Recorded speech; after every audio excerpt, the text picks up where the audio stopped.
5 തലമുറകളായി നിങ്ങൾക്കൊപ്പം PRS hospital. അങ്ങനെ പിണറായി വിജയനെതിരെയുള്ള 4ാമത്തെ ഉപതെരഞ്ഞെടുപ്പും സതീശനിസം വിജയിച്ചിരിക്കുകയാണ്. തൃക്കാക്കരയിൽ തുടങ്ങിയ തേരോട്ടം പുതുപ്പള്ളിയിലൂടെ പാലക്കാടിലൂടെ മലപ്പുറത്തെത്തിയിരിക്കുകയാണ്. ഇനി അത് 2026 കേരളമാകെയുള്ള 140 മണ്ഡലങ്ങളിലേക്കുള്ള ജൈത്രയാത്ര, സതീശൻ്റെ രഥയാത്ര ആരംഭിച്ചു കഴിഞ്ഞു. രമേശ് ചെന്നിത്തലയുടെ നെഞ്ചെടുപ്പ് കൂടിയിട്ടുണ്ടാവാം. അതുപോലെ മുരളീധരൻ, കെ സുധാകരൻ, എല്ലാവരും, കെ സി വേണുഗോപാൽ, ഒരുപാട് ആളുകളുടെ നെഞ്ചെടുപ്പ് ഇപ്പോൾ BP അപ്പാരറ്റസ് വെച്ചാൽ നമുക്ക് കണ്ടുപിടിക്കാൻ പറ്റും. കുറച്ചധികം കൂടിക്കാണും. എന്തായാലും സതീശനിസം ഉണ്ട്. സതീശൻ സമ്മതിച്ചില്ലെങ്കിലും ഞങ്ങൾ സതീശനെ സതീശനിസത്തിലേക്ക് കൊണ്ടുപോകുമെന്നാണ് നിലമ്പൂർക്കാർ പറഞ്ഞിരിക്കുന്നത്. കാരണം ഈ 4 ഉപതെരഞ്ഞെടുപ്പിൽ സതീശൻ അമിത ആത്മവിശ്വാസം കൊണ്ടാകാം, അല്ലെങ്കിൽ ഒരു ക്യാപ്റ്റൻ്റെ ഒരു ചിന്തയാവും. എന്തായാലും അദ്ദേഹം 4 തിരഞ്ഞെടുപ്പിലും പറഞ്ഞ ഒരേ കാര്യം തന്നെയാണ് പറഞ്ഞത്. തിരഞ്ഞെടുപ്പിൽ ജയിച്ചാൽ അതെല്ലാവർക്കും കൂടിയുള്ളതാണ്, തോറ്റാൽ ഞാൻ അതിൻ്റെ ഉത്തരവാദിത്വം ഏറ്റെടുക്കുന്നു പ്രതിപക്ഷ നേതാവ് എന്നുള്ള നിലയിൽ. അപ്പോൾ പിണറായിയൊക്കെ കാത്തിരുന്നത് നിലമ്പൂർ തോറ്റാൽ സതീശൻ രാജിവെക്കുമോ, പ്രതിപക്ഷ നേതാവുള്ള സ്ഥാനത്ത് അദ്ദേഹത്തിൻ്റെ മുഖ്യമന്ത്രി കാൻഡിഡേറ്റിലേക്കുള്ള ആ ഒരു മോഹം നടക്കുമോ, ഇങ്ങനെയുള്ള വലിയ ചോദ്യങ്ങളുണ്ടായിരുന്നു. ആ എല്ലാ ചോദ്യങ്ങൾക്കും ഉത്തരമായിരിക്കുകയാണ്. നിലമ്പൂരിൽ നിന്ന് വലിയ വോട്ടിലാണ് ആര്യാടൻ ഷൗക്കത്ത് വിജയിക്കുന്നത്. VS ജോയിക്ക് സീറ്റ് കൊടുക്കാതിരുന്നപ്പോൾ VS ജോയി പറഞ്ഞു, 1000 വട്ടം 10000 വട്ടം എനിക്ക് സീറ്റ് നിഷേധിച്ചാലും ഞാൻ ജന്മം കൊണ്ട് കോൺഗ്രസ്സുകാരനാണ്, അതുകൊണ്ട് എൻ്റെ കോൺഗ്രസ്സിനെ തോൽപ്പിക്കുന്ന ഒരു പരിപാടി ഞാൻ ചെയ്യില്ല എന്ന് പറഞ്ഞ് VS ജോയിയുടെ ആ വാക്ക് അദ്ദേഹത്തിൻ്റെ പഞ്ചായത്തിൽ, അദ്ദേഹത്തിൻ്റെ വാർഡിൽ ഉൾപ്പെടെ അദ്ദേഹം പ്രാവർത്തികമാക്കി. അദ്ദേഹത്തിൻ്റെ വാർഡ് CPM ആണ് ഭരിക്കുന്നത്, പക്ഷേ CPMന് വോട്ട് കിട്ടിയിട്ടില്ല.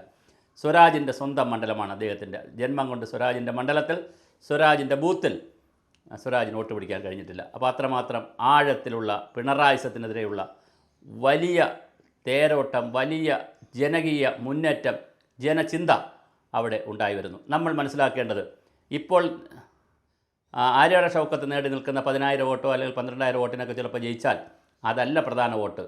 ഒരു 10-15000 വോട്ട്, 20000 വരെയുള്ള വോട്ട് ചിലപ്പോൾ അൻവർ പിടിക്കാൻ സാധ്യതയുണ്ട്. അതും കൂടി കണക്കാക്കിയാൽ അതിൽ നല്ലൊരു ശതമാനം വോട്ട് തീർച്ചയായിട്ടും അത് ആര്യാടൻ ഷൗക്കത്തിനുള്ള വോട്ടാണ്. കാരണം ആര്യാടൻ ഷൗക്കത്തിൽ നിന്ന് പിടിച്ച വോട്ടും ആര്യാടൻ ഷൗക്കത്തിനുള്ളതാണ്, സ്വരാജിൽ നിന്നുള്ള പിടിച്ച വോട്ടും ആര്യാടൻ ഷൗക്കത്തിനുള്ളതാണ്. തീർച്ചയായിട്ടും അങ്ങനെ ഒരു 10-30,000 വോട്ടിനാണ് ആര്യാടൻ ഷൗക്കത്ത് ജയിക്കാൻ പോകുന്നത്. അത് സതീശനിസത്തിൻ്റെ തേരോട്ടം തന്നെയാണ്.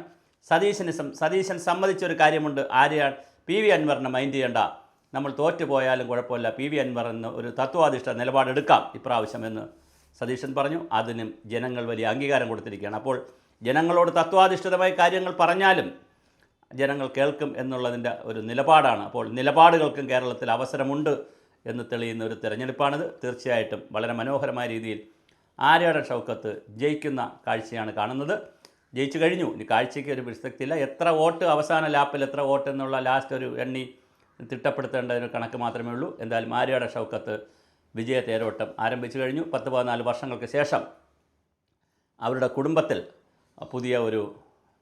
ആര്യാടൻ കുടുംബത്തിൽ വീണ്ടും MLA വരികയാണ്. ഇനി മന്ത്രി വരുമോ, അങ്ങനെയൊക്കെയുള്ള പുതിയ മന്ത്രിയുടെ സ്റ്റേറ്റ് കാർ അവിടെ ചെല്ലുമോ, എത്രയോ കാലം സ്റ്റേറ്റ് കാർ പോയ വീടാണത്, ഇനിയും സ്റ്റേറ്റ് കാറുകൾ ചെല്ലുമോ എന്നുള്ള കാര്യം മാത്രമേ അറിയാനുള്ളൂ. എന്തായാലും സതീശനിസം കേരളത്തിൽ ആരംഭിച്ചു കഴിഞ്ഞു. അത് 2026 അസംബ്ലി തെരഞ്ഞെടുപ്പ് വരെ പോകാനാണ് സാധ്യതയുള്ളത്. സതീശനിസം രഥയാത്ര ആരംഭിച്ചു. പണ്ട് LK അദ്വാനി കന്യാകുമാരിയിൽ നിന്ന് കാശ്മീരിലേക്ക് രഥയാത്ര പോയപ്പോൾ BJP എല്ലാവരും കളിയാക്കി, രഥയാത്രയെ തടഞ്ഞു. എല്ലാം സംഭവിച്ചെങ്കിലും അവസാനം BJP അധികാരത്തിൽ വരുന്നതാണ് കാണുന്നത്. അപ്രമാദിത്തോടുകൂടി 3ാം തവണയും BJP അധികാരത്തിലിരിക്കുന്നതാണ് നമ്മൾ കാണുന്നത്. അതുപോലെ നിലമ്പൂരിൽ നിന്ന്, ശരിക്കും അത് തൃക്കാക്കരയിൽ നിന്ന് ആരംഭിച്ചതാണ്, പുതുപ്പള്ളിയിലൂടെ പാലക്കാടിലൂടെ നിലമ്പൂരിൽ ഇപ്പോൾ സ്റ്റേ ചെയ്തിരിക്കുകയാണ്. നാളെ കഴിയുമ്പോൾ മിക്കവാറും നിലമ്പൂരിൽ നിന്ന് അത് തിരുവനന്തപുരത്തേക്ക് സഞ്ചരിക്കും, കേരളത്തിലേക്ക് വരും. ഈ രഥയാത്രയിൽ ക്യാപ്റ്റനായി തന്നെ സതീശൻ ഉണ്ടാകും. അങ്ങനെ പിണറായിസത്തിൻ്റെ കാലം കഴിയുന്നു, സതീശനിസത്തിൻ്റെ പുതിയ യുഗം വരികയായി.